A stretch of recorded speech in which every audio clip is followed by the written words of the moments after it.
Mr. Ooh, I don't know how to say this. Mr. Hinch, Hinsh, Mr. I just Hinch. think it's Mr. High End Shell. What is N shell? You know, like Bash and C Shell in Hey, Linux. No, okay, sure. Okay. sorry, that was a bit of geek humor around the name. Yeah, It's went right Mr. over my Hinch. head. I'm not Yeah. that much of a nerd. Okay. When a measure becomes a target, it ceases to be a good measure. So he talks about all of the different ways that engineering teams try to measure their effectiveness. And so, a couple of the comments in here, I thought about how all the metrics we use also become dangerous when they are used as a target. Lines of code, code coverage, velocity, original versus actual, team capacity, story points, and how those kinds of things. I think we talked about this in the Agile episode, where those kinds of things get weaponized by leadership, right? All of a sudden, I'm going to go and look at the number of lines of code that you're writing, and it's like, that's a terrible way to measure the effectiveness of a team. We're using that as like a way to go and mentor the junior person who isn't writing effective code right now. The goal is not to have these stats beat you over the head by management. And so the next comment was, we talk about these metrics as vanity metrics, but I firmly believe they are far more dangerous, not because of what they are, but how the ignorant will use them. Exactly. Management, there are many different aspects that go into every metric and a multitude of other influencing metrics. Just as evidence-based medicine was revolutionary, evidence-based management can be too. Don't focus on one metric and be blinded by it. Ensure that you have as many measures as you can to try and get a whole picture as you can. And I thought this was interesting. I think there's a number of different ways of, we talked about it in the Agile episode, Kanban tries to measure things. And I think that's sort of the tricky balancing act of these things, is all of a sudden you have dashboards showing you statistics of engineering team efficiency.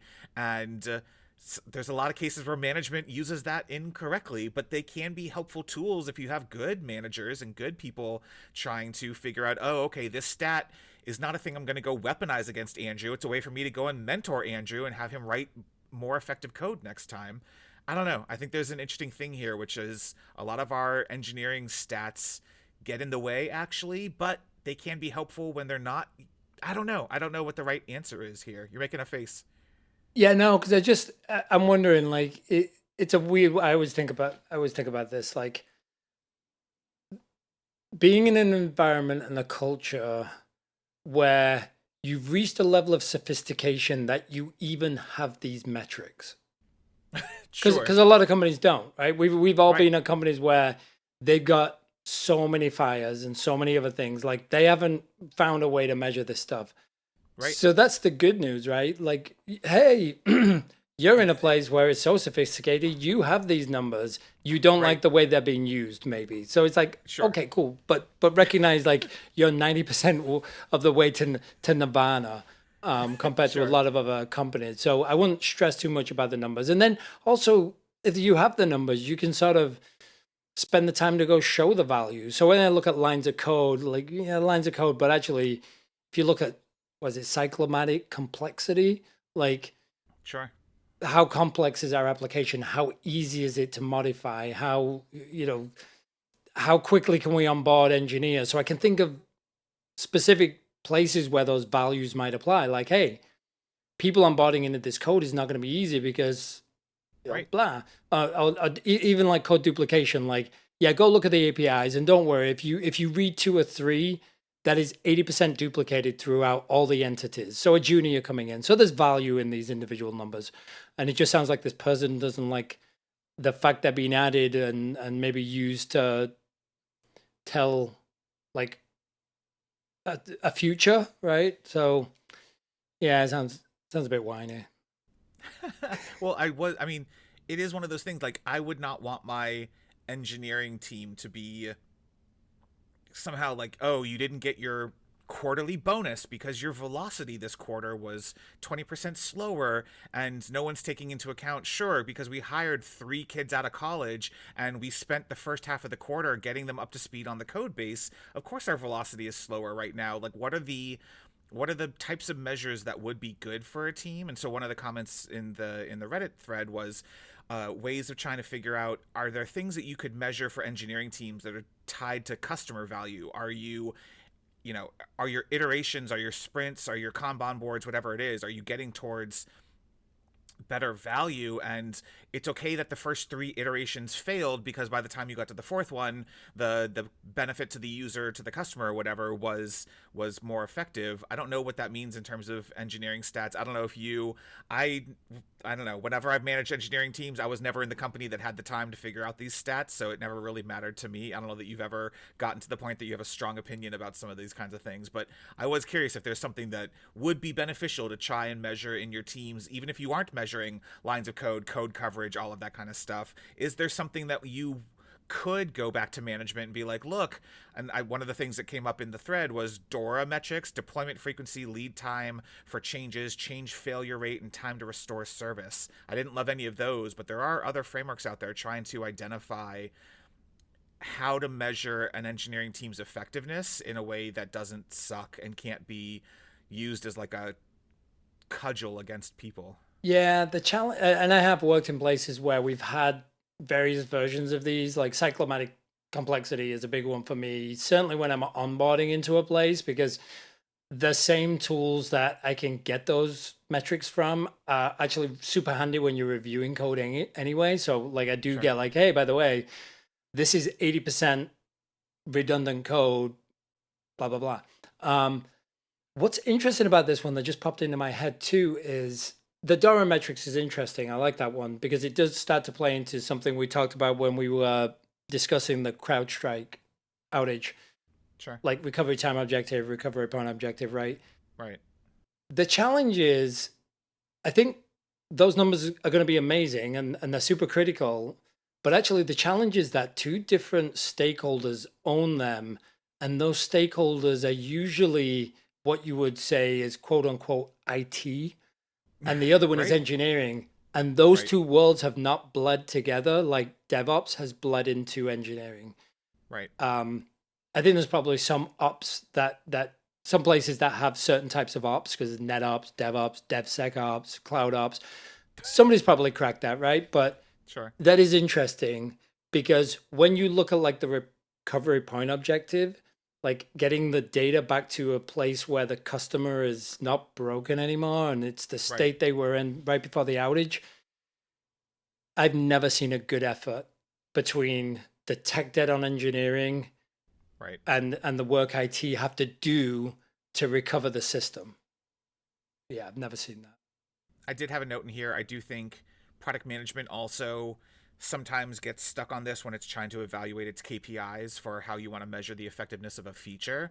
Like you can go and do things with some of the tools sometimes and understand, like we have Appendo or an Amplitude monitoring the button click usage and all of that kind of stuff, and you get stuck in these traps of like, okay, well, I think the button click is going to increase by 20% and that's what I want to monitor for.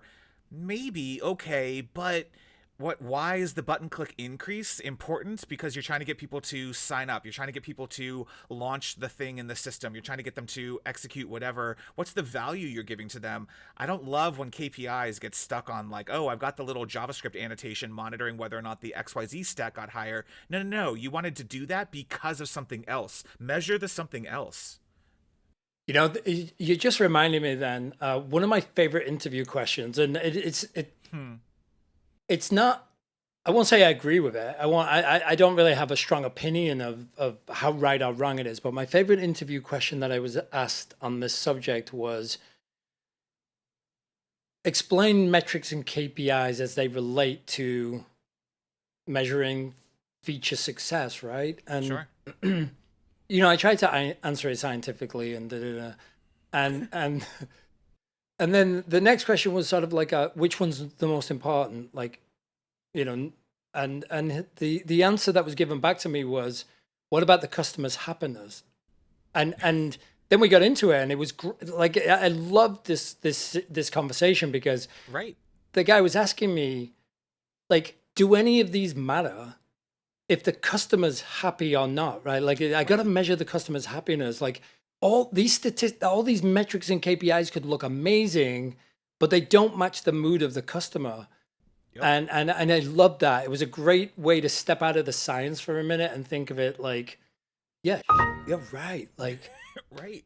the customer, like the customer's happy. even though it was like our least quality delivery, or we didn't deliver as much as we said we were gonna, but Right. they're happier this quarter than they were last quarter. Right.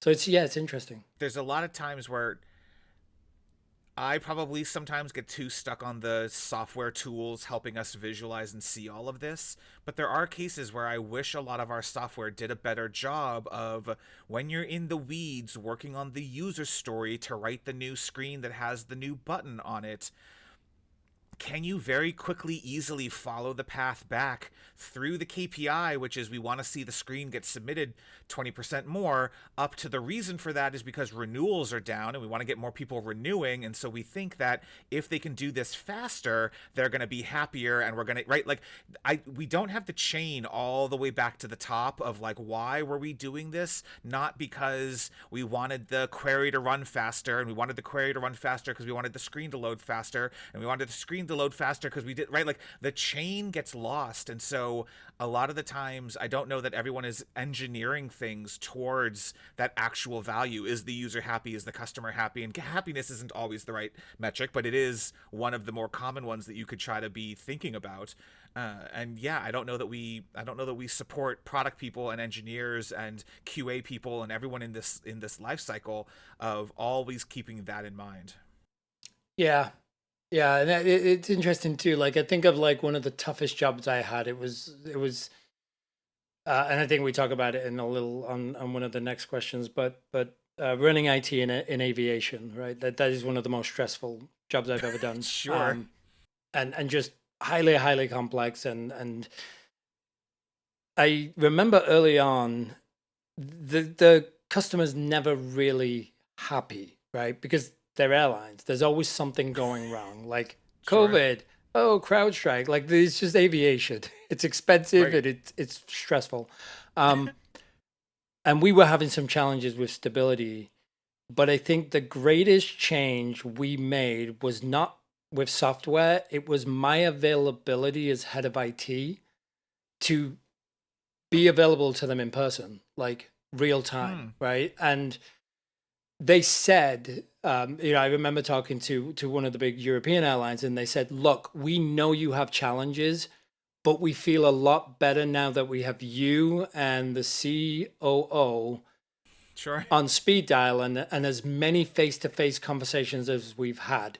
We trust you'll recover, but we just feel better now. We feel like it's a partnership and not a vendor-customer relationship." Interesting.